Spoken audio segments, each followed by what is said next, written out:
విశాఖపట్నంలో ధర్మసోపానాల మీద ప్రసంగాలు చేస్తున్నాను. ఆ రోజుల్లో విశాఖపట్నంలో ఉన్న పాఠశాలల్లో ఉన్న విద్యార్థులకి మా నాన్నగారు అన్న విషయం మీద మాట్లాడమని వ్యాసరచన పోటీ నిర్వహించారు.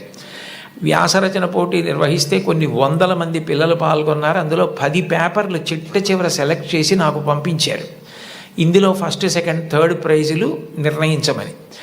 నేను పేర్లు చూస్తే ఒకవేళ నాకు ఏదైనా పక్షపాతం కలుగుతుందేమో, సుశీల అని కనపడింది అనుకోండి, తెల్లవారుజామునే మా అమ్మ గుర్తొచ్చి మార్క్ ఎక్కువ వేస్తానేమో అని నేను పేర్లు చూడకుండా పేపర్లు దిద్ది మార్కులు వేసేసి తర్వాత పేర్లు చూశాను. చూస్తే నేను ఫస్ట్ ప్రైజ్ ఇచ్చినటువంటి వ్యక్తి ఒక మహమ్మదీయ బాలిక. నేనేం మార్చలేదు సుమండి, అట్లాగే ఇచ్చేసాం.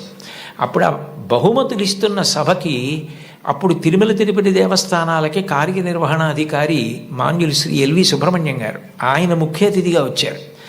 ఆయన ప్రైజ్ ఇస్తూ ఈ పిల్ల ఏం రాసింది మైక్లో చదివి వినిపించమనండి అన్నారు. అంటే ఆ పాప పేపర్ చదివింది. అందులో ఆమె ఏం రాసిందంటే, వాళ్ళ అమ్మగారు టీచరు, వాళ్ళ నాన్నగారు కూడా ఏదో ఉద్యోగం, ఆయనకి బ్లడ్ క్యాన్సర్ వచ్చింది, చూసుకోలేదు, ముదిరిపోయింది, 3 నెలల్లో చనిపోతారని చెప్పారు.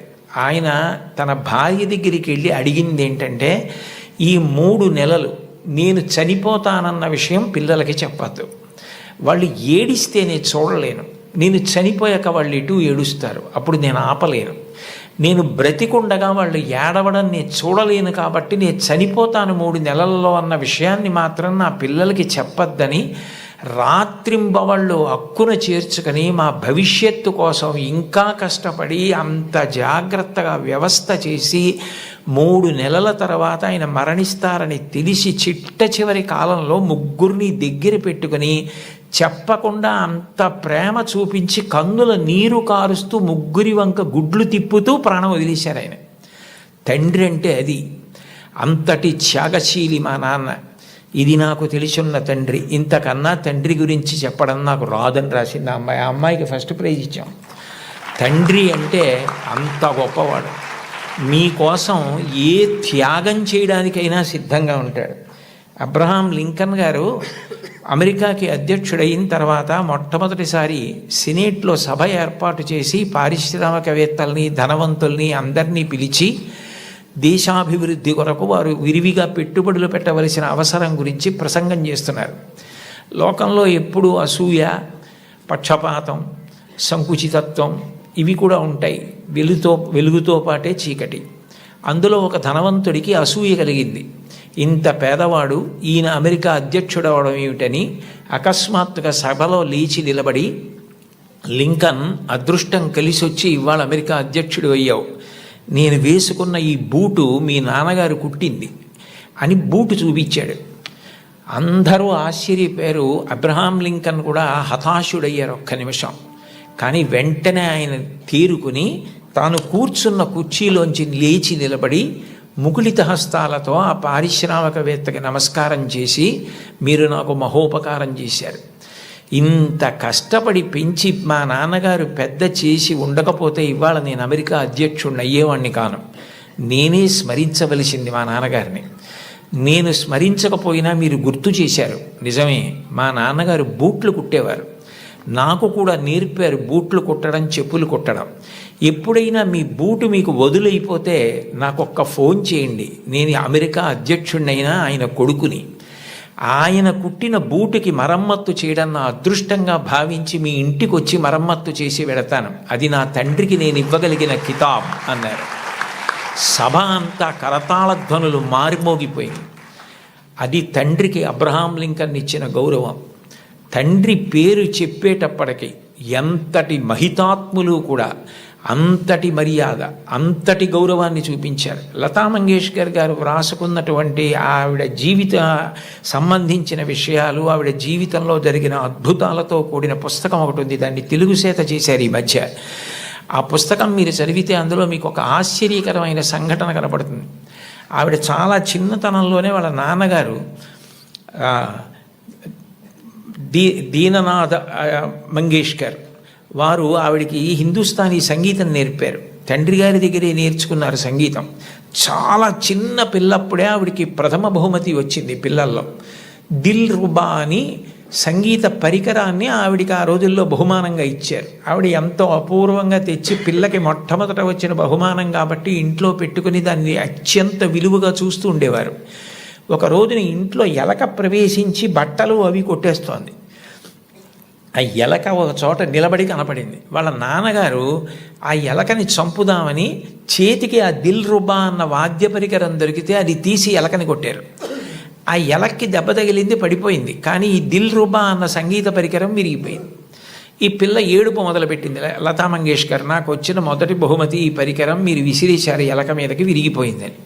వాళ్ళ నాన్నగారి దగ్గరికి పిలిచి కౌగిలించుకొని ఆ పిల్లతో అన్నారు, చూడు, ఇట్లాంటి బహుమానాలు నీకు జీవితంలో పెద్ద పెద్ద ఇళ్ళు కట్టి పెట్టుకున్నా కూడా సరిపోనని వస్తాయి. బహుమానాల మీద నువ్వు ఆర్తిని పెంచుకోకు.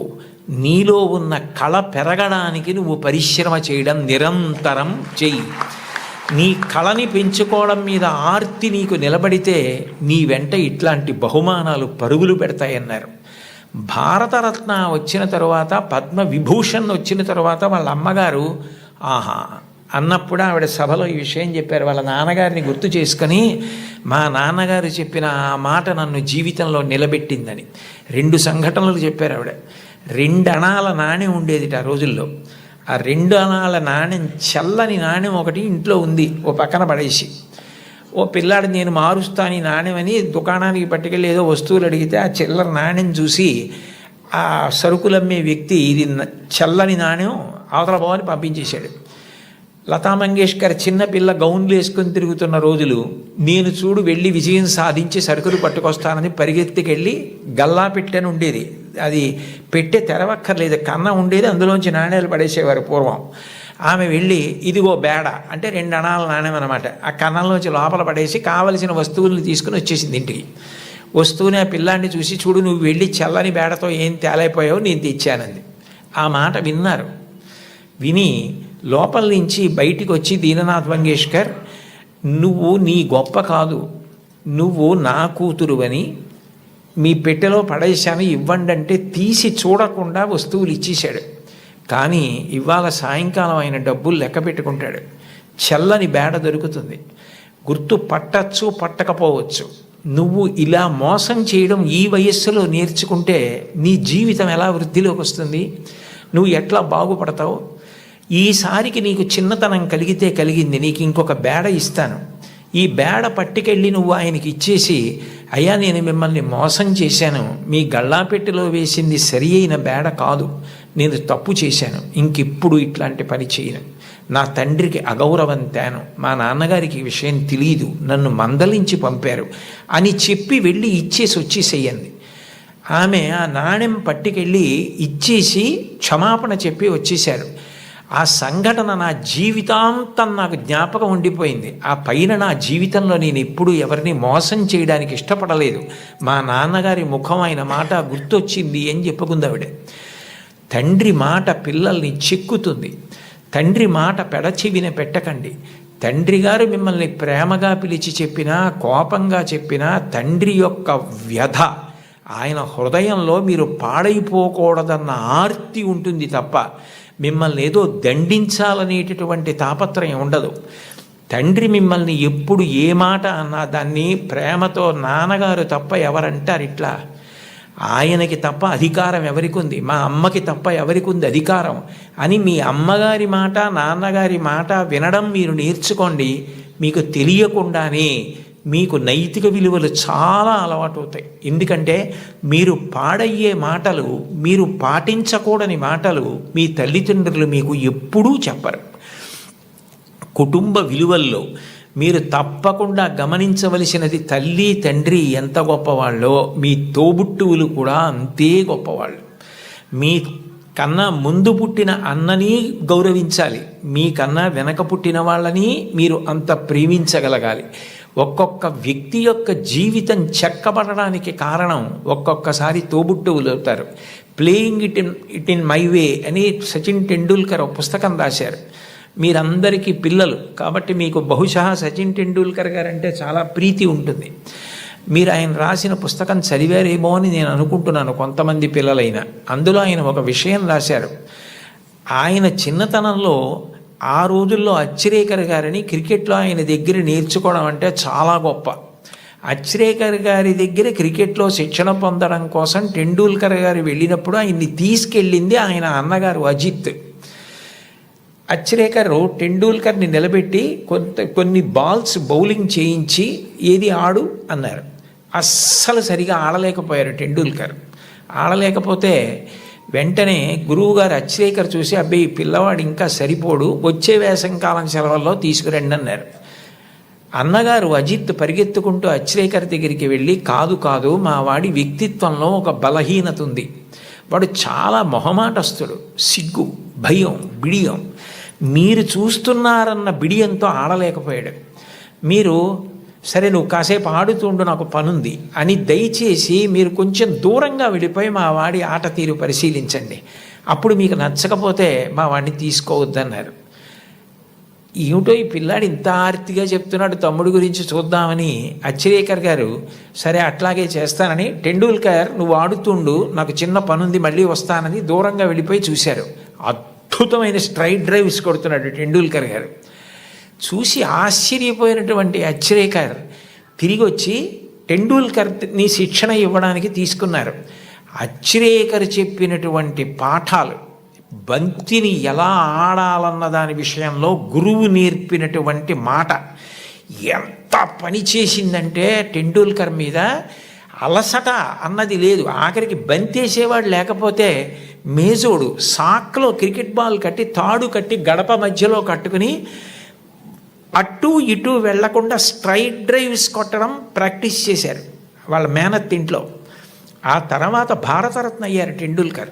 ఆయన గొప్పతనం ఎక్కడుందంటే టెండూల్కర్ది, అంత గొప్పవాడై భారతరత్న అయిన తర్వాత, పార్లమెంట్ మెంబర్ అయిన తర్వాత గురువుగారు అచ్చిరేకర్ మరణిస్తే ఆయన వెళ్ళి పాడి మోసాడు టెండూల్కర్. అది గురువు పట్ల ఇవ్వవలసిన గౌరవం. తల్లి తండ్రి ఎంత గొప్పవారో గురువు అంత గొప్పవాడు. తోడ పుట్టినవాడు అంత అక్కరకొస్తారు. జీవితంలో తోడ పుట్టిన వాళ్ళన్న వాళ్ళు మాత్రం వాళ్ళే. ఎక్కడికి వెళ్ళినా స్నేహితులు దొరకచ్చు, ఎక్కడికి వెళ్ళినా బంధువులు ఉండొచ్చు. దేశే దేశే కళత్రాణి దేశే దేశే చ బాంధవాహ తంతు దేశం నపశ్యామి ఎత్ర భ్రాత సహోదర అంటాడు రామాయణంలో రాముడు. ఎక్కడికి వెళ్ళినా బంధువులు స్నేహితులు దొరకచ్చు, కానీ తోడ పుట్టిన వాళ్ళన్న వాళ్ళు మాత్రం ఆ జన్మకి వాళ్ళే. వాళ్ళని ప్రేమించడం, వాళ్ళతో దెబ్బలాడకపోవడం, వాళ్ళతో ప్రేమ భావనతో ఉండడం, వాళ్ళతో గౌరవంగా ఉండడం, చెల్లిని తమ్ముణ్ణి మార్గదర్శనం చేసి సచిన్ టెండూల్కర్కి అజిత్ చేసినట్టు చక్కగా వృద్ధిలోకి రావడం తెలుసుకోండి. అంతవరకు ఎందుకు అంటే ఒక్కొక్క విషయం తీసుకునేటప్పటికీ నాకు ఏవేవో జ్ఞాపకానికి వచ్చేస్తుంటాయి. అబ్దుల్ కలాం గారే వింగ్స్ ఆఫ్ ఫైర్లో ఒక చోట రాసుకున్నారు, ఆయనకి కోరిక, తపన ఎట్లాగైనా మెడ్రాస్ ఇన్స్టిట్యూట్ ఆఫ్ టెక్నాలజీలో ఏరోనాటికల్ ఇంజనీరింగ్ చదవాలని. సీట్ వచ్చింది. 1000 రూపాయలు కట్టాలి. ఆ రోజుల్లో 1000 రూపాయలు లేవు, నాన్నగారికి ఇచ్చే పరిస్థితి లేదు, ఆయన కలలు నెరవేరే అవకాశం లేదు. అటువంటప్పుడు ఆయన తోబుట్టువు జోహ్రా అనుకుంటాను, నేను చాలా రోజులైంది చదివి, ఆ జోహ్రా ఆయన తోబుట్టువు ఆమె చేతి గాజులు గొలుసులు తాకట్టు పెట్టి తీసుకొచ్చి కలాం గారికి ఇచ్చి నువ్వు చదువుకో అంది. కలాం గారు ఆనంద భాష్పాలతో ప్రతిజ్ఞ చేశారు, స్కాలర్షిప్ సంపాదించి నేను నీ నగలు కుదువ నుంచి విడిపించి మళ్ళీ నీకు తీసుకొచ్చి ఇచ్చేస్తాను చెల్లి అని చెప్పి, అక్క అని చెప్పి ఆయన వెళ్ళి చదువుకుని ఎంత గొప్పవారయ్యారో మీకు అందరికీ తెలుసు. తోబుట్టువులు అంత గొప్పగా ఆదుకుంటారు. తోబుట్టువులను నిర్లక్ష్యం చేయడం